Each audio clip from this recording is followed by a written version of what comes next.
Hi, brothers and sisters. I'm here now to share my testimony in front of you and the world of my dirt, my filth, and my shame. My testimony for these things I am not proud of. A lot of things have happened in my life. Like all of us, I am no different than any of yous. Where do I begin? I had a family when I was little. My mom, my dad, and my brother, my younger brother. And it was good, as I knew it to be. My parents over time ended up getting separated and getting divorced. I was my dad's girl. I was daddy's little girl. I always wanted to make my dad happy. Look, daddy, I got straight A's. Look, daddy, I brushed my teeth. My dad was everything to me. My mom was a different case. Nothing I did right was in my mom's and my mother's eyes were right. She told me almost daily she hated me. Called me things like Little Miss Muffet, a pill. I was a liar. Many, many things. After my parents' separation, my dad wasn't there anymore for me. My joy was gone. And it was just me and Mom and my little brother. My mother was physically and emotionally abusive to me. And my protector, my dad, was gone. Me and my mother had many battles, and a lot of them I deserved. After my dad left, I started smoking cigarettes. He had liquor underneath the kitchen sink, and my mother worked nights Monday through Friday, 5:30 to 2:30 in the morning. So needless to say, my house was the party house. I started drinking my father's booze, such as Dewar's, JB, vodka, many others. And as the bottles went down, I started filling them up with water so my mother wouldn't know. One day those bottles were gone. My mother must have caught on. From that, I started smoking pot. I started doing pills, such as tea, yellow double barrel, mescaline, microdot. That brought laughter to me. Tea would just numb me.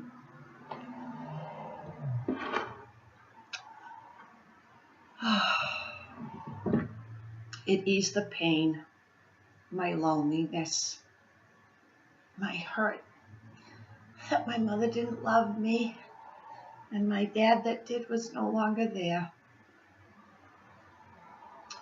Years went on and cocaine came into the picture, and I would do lines along with everything else. It made me feel good. My friends became my family for, I'd say, maybe about the time I started 14, 15. My mother would start kicking me out of the house. Sometimes for good reason, others for none. She thought I was having sex when I was still a virgin. It didn't matter what I told her. I was always a liar. I could never make her happy. She hated me. And I forgive her. I'm sure, I have no doubt, that my mother's pain came from her testimony, from her life that she lived.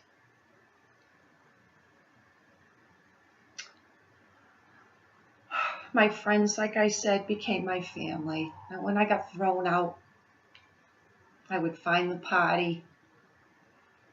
And sometimes after the party, at 2, 3 in the morning when she was asleep, I would sneak back home.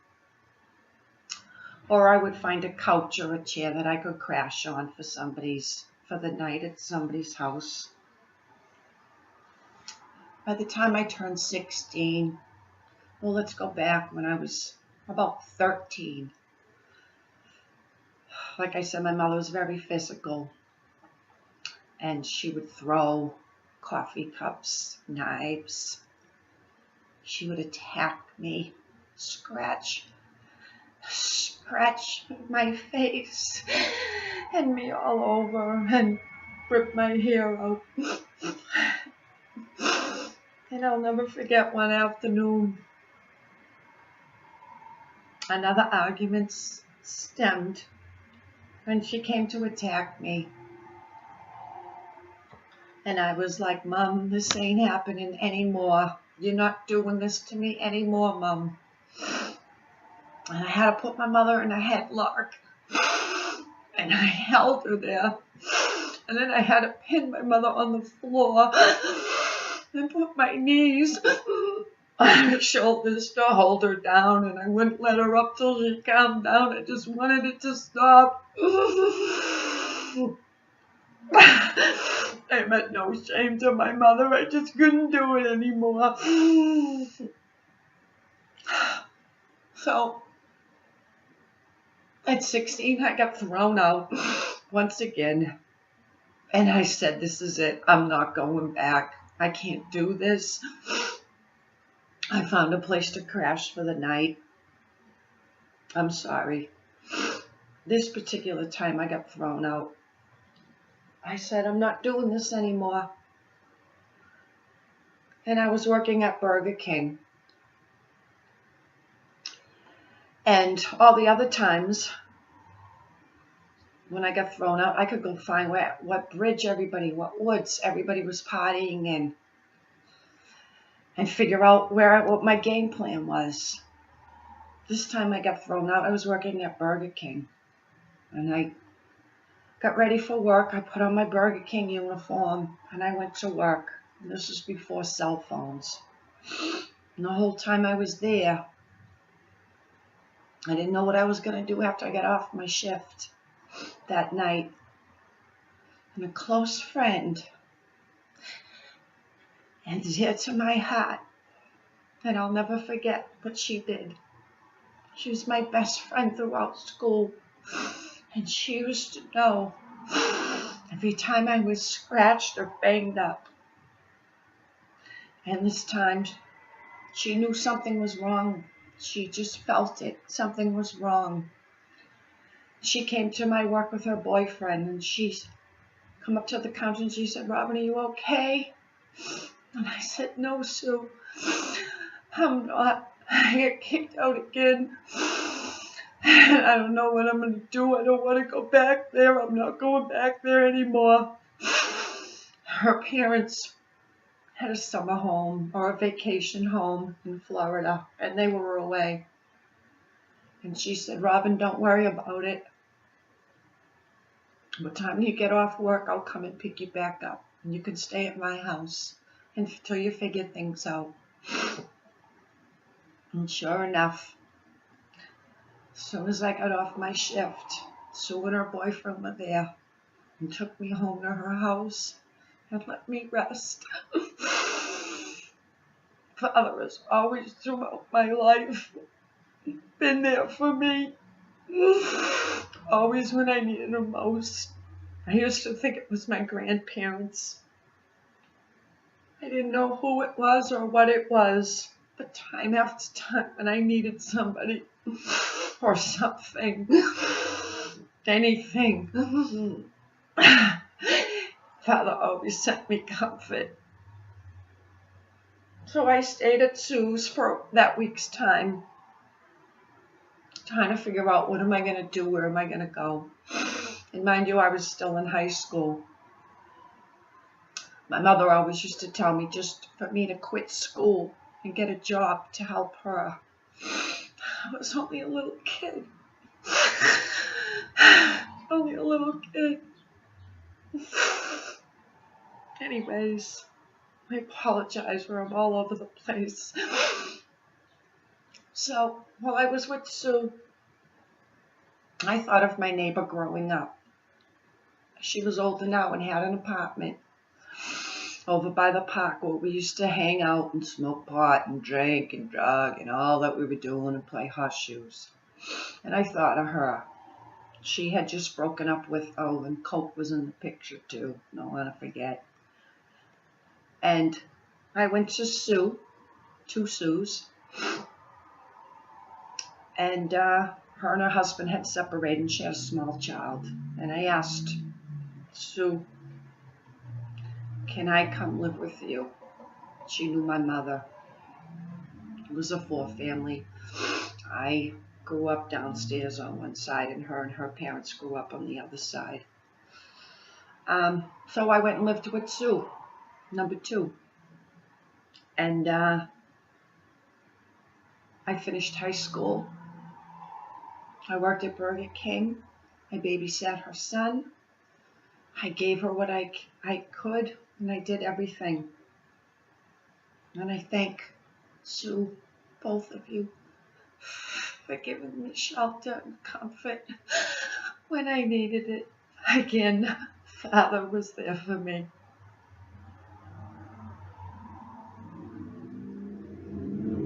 Years moved on, relationships came and went. I always had a steady boyfriend. I was never one to date this one or date that one. Pretty much once I went on a date with one, he was my boyfriend and I would be with him for years. I had my first son when I was 25 years old, Brendan.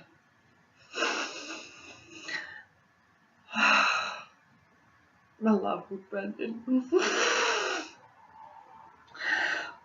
Me and his dad, another failed relationship.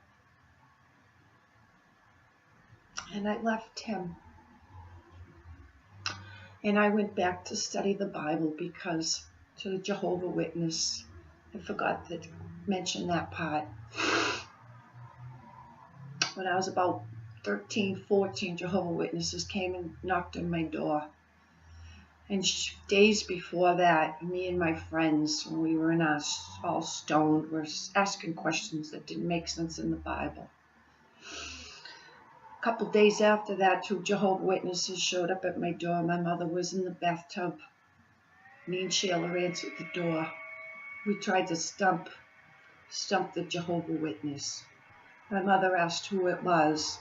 I told her. She told me to have them wait because she wanted to talk to him. So from that day forward, I went from no religion to Jehovah Witness at the Kingdom Hall. We would go 2 times a week to the Kingdom Hall, 2 hours a shot, and then we had Bible study that we would go to a woman's house and Bible study at my house. I never wore a dress. I looked awkward in a dress. And I would come home from the park and being stoned out of my mind, throw my church dress on with my Bible and walk out, and all my friends would be out there. My mother would scream and beat and swat me as we were driving there and yell and scream at me. And the minute we pulled into the parking lot, it was okay. Put the pretend face, everything's good on. But she did what was right for her. So, moving again forward, when I left Brendan's father, I went back to the Jehovah Witness. I had prayed to Jehovah. Jehovah, how am I going to raise my baby all alone? Help me. The next morning, 2 Jehovah Witnesses were at my door, and I started studying. Back to the Kingdom Hall.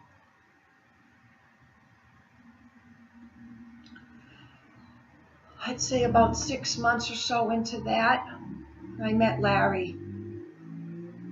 My younger son chased his father. My younger son chases his dad. He also was my oldest son, Brendan's dad. For his dad and father didn't want anything to do with his own son. I hope this is making sense to you all. While I was with Larry, I got introduced to crack cocaine. I was about 26, maybe turned 27. I'm 52 now. I started smoking crack. I didn't think much of it. Until little by little, it was taking over me. I actually moved out of that apartment on Hill Street up to Beacon Street, thinking if I just moved, my life would change and go back to normal. It didn't. It just escalated. I was up for days, not knowing what day it was. It was awful. Ugh. I tried checking myself into rehab a few times. Didn't work.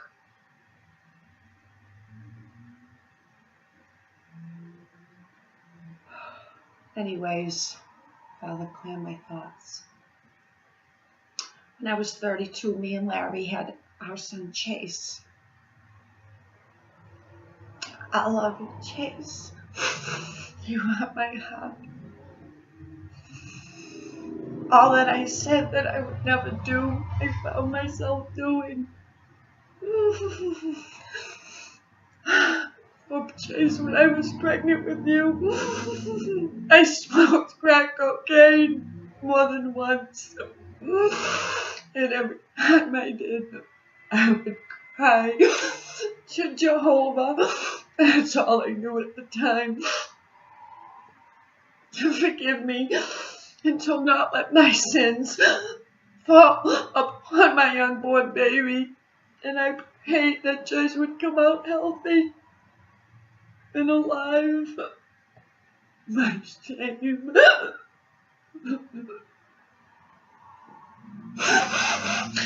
Needless to say, bless you, Father. Chase come out healthy. Matter of fact, the night he was born, I was using, and my water broke, and I was so scared. But once again, Father was there with me. He didn't let my sins fall upon my child. And the doctor that did the delivery,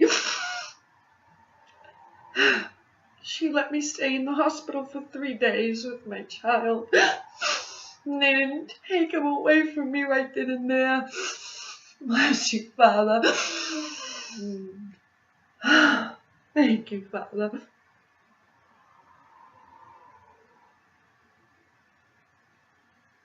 Once again, I went in rehab, acupuncture,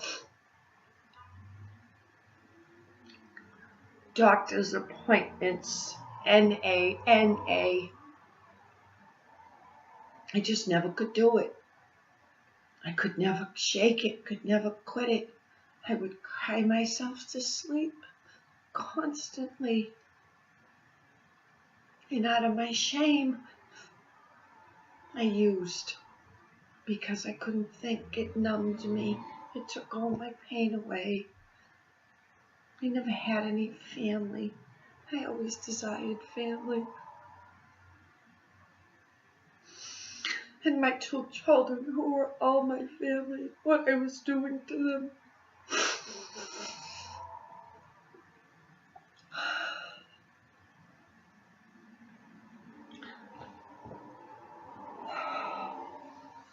My children were taken away from me. One day, a DSS caseworker I was a knock on my door, and a neighbor had called to report me. And the caseworker come in, and we sat down and we talked. And I wanted to be healed. I desired to be healed. Fix me. I was honest with her. I told her my struggle. In that conversation, she told me to go down to the office location and bring Chase and Brendan with me. And I did. I listened. I didn't know I was setting myself up to give my children away. I was deceived. I thought I was doing the right thing. I was asking for help. It broke my heart when they took my children and I couldn't go near them, and I was crying and freaking, and they said, "You better stop or you won't see them." So I calmed myself and pretended everything was okay for my children, for my mistake. Once again, Father was with me, that helper, protector. My children, the first night, got to stay with this really nice woman. I don't know what her name is, but I thank her because my children could have ended up with God knows who. And she was nice to them, and she comforted them, and my boys got to stay together rather than be separated. By morning, the next following day, Larry had his sister, Auntie Cindy, came. She went to the office, and she took my two children into her home so they wouldn't have to go into foster care. Well, I tried to fix myself. They found out that Brendan wasn't blood. And Auntie Cindy, thank you, took a special course, a foster care parenting course of some sort, so that she could have Brendan also in her home, because she wasn't family, she wasn't blood, even though that was the only family Brendan ever knew. For 3 months, my court case kept getting postponed because it was winter and there was always one snowstorm. Every time that there was a scheduled appointment, there was one snowstorm after another. So 3 months came. During this time, I went to every meeting, every class, everything I could do, everything the caseworker wanted me to do, and more. I wanted my children home. More than anything, I wanted to be well.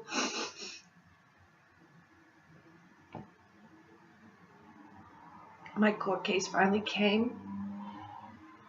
Days before that, I had smoked some pot.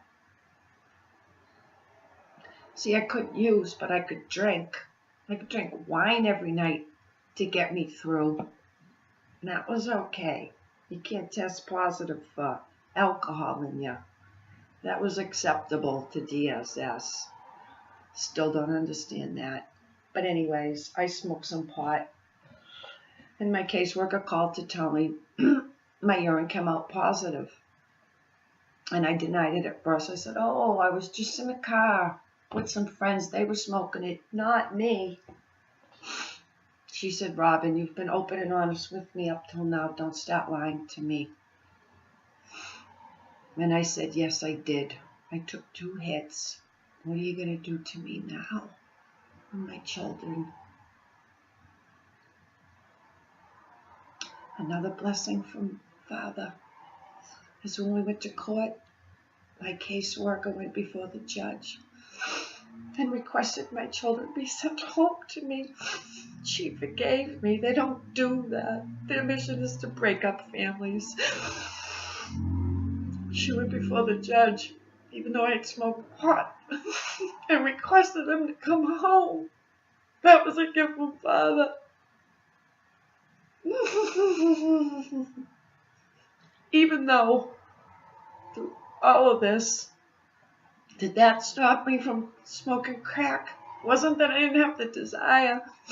I went back to it. Over time, it was like nothing ever even happened. But I still cried myself to sleep. My shame. I was broken. All this time. I missed my father, my dad. He lived only up the street from me. He remarried and the woman had 7 children. And he raised them like his own. And I often wondered, Dad, when I was living with Mom, how could you let us go with no food or our lights being shut off and not be there and help? And then to go on and marry and raise 7 children and not take care of your own. Dad, how could you do that? I loved you, Dad. I loved you so much.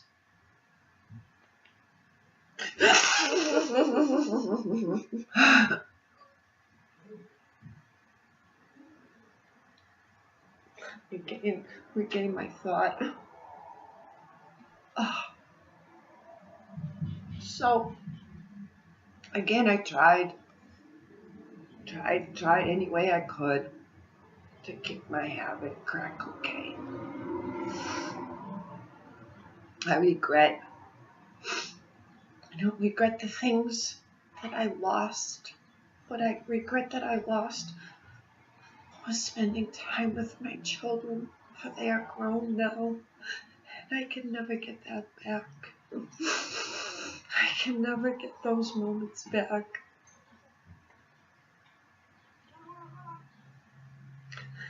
It was my addiction. It was my brokenness. It was never that I didn't love you guys, Brendan and Chase. It was never that I didn't love you. You were my joy, my life, my world. I didn't know how to fix myself. I didn't know how. I always knew I could only do it with God. I went to Jehovah many times. I knew I couldn't do it on my own. So, times pass. And it did. He told me from the get-go he would ruin my life. I didn't understand it. I was fearful of it. But he ruined my life as I knew it, as it was. And I thank him every second for it. He waited patiently for 3 years while I was in and out of my bedroom between hits.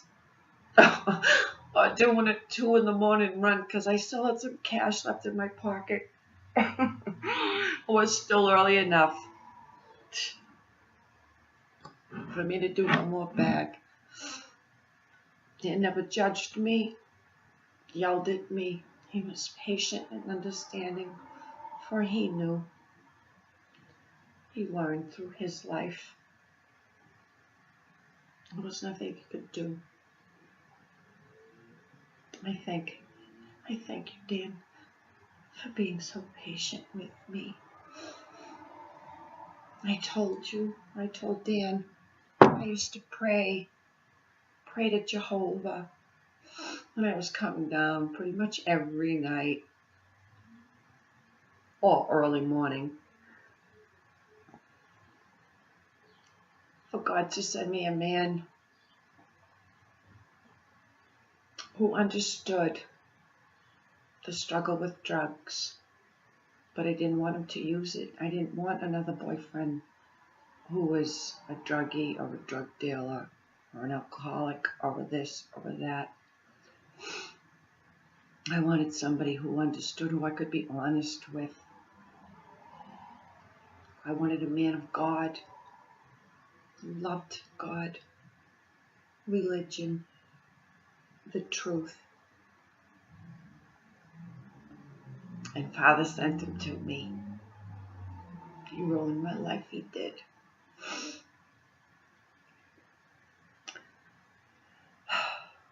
Last year, for the Feast of Tabernacles,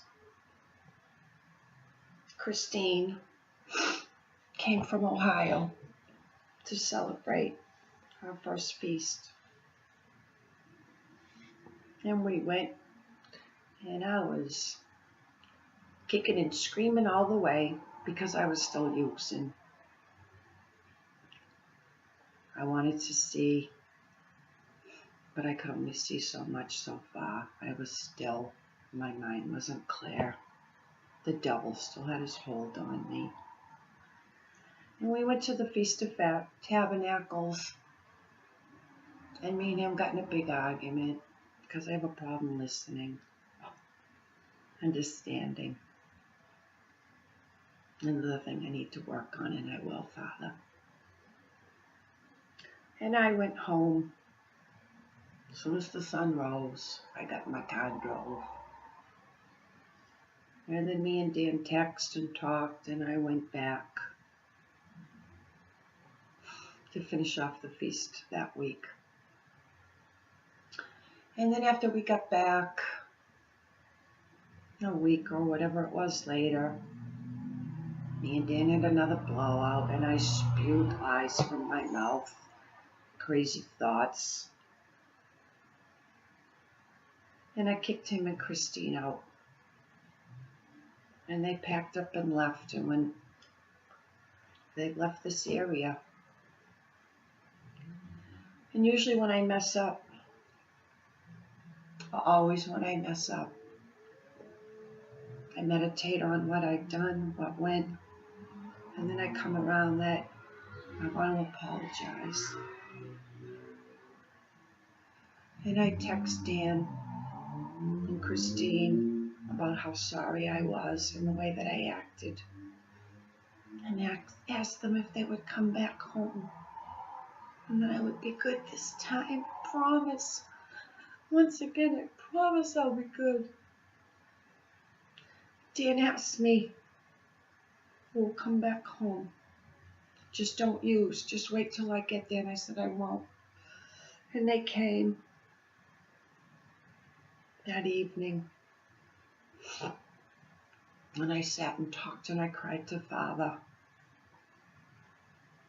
And I begged him, Father, I didn't beg him, I was yelling and screaming. Father, take this from me, Father. Please, why can't you take this from me? I don't want this in my life anymore. Father, please take this from me. And Dan said to Christine, let's go. And we immediately sat and we all held hands on this couch in this area. And Dan prayed, and we all rocked. And he prayed to Father. I don't even remember the words. And after he was finished, he went in my bedroom and he cast out all the demons because that was my spot. And I said, make sure you look under my bed and under my closet because I knew they were in there. I knew they were in there. And he wiped clean went through this whole house. And you know what? This is my testimony. And Christine can bear witness to this. That from that very moment, Father delivered me from my struggle of addiction. There is no more switching it up for something else. There is no more desire. There is no more, oh, Father, please let me not use today. Just help me through this 1 minute of this one day. There is no more of it. It was gone. Oh, Father. He's truly amazing. With him, all things are possible. I lived it. I bear witness to it. And I thank Dan for staying with me and hanging in with me so that I could find my way home. I just want to end with, I hope I did a good job before Father to help at least one of yous come to the truth. For it is good. It is good. It's not easy, but it's good. It's way better than the life I was leaving. I wouldn't go back there for all the tea and China. what I do want to say is today, I don't care what the world thinks of me or judges me on. Today, it's what Father thinks of me only. The world, you can love me, hate me, I'm crazy. But Father healed me and still is at this present moment. I thank you all for your time. I love you all. Thawada Shalala. I didn't even say that right. Oh, shalom. Oh.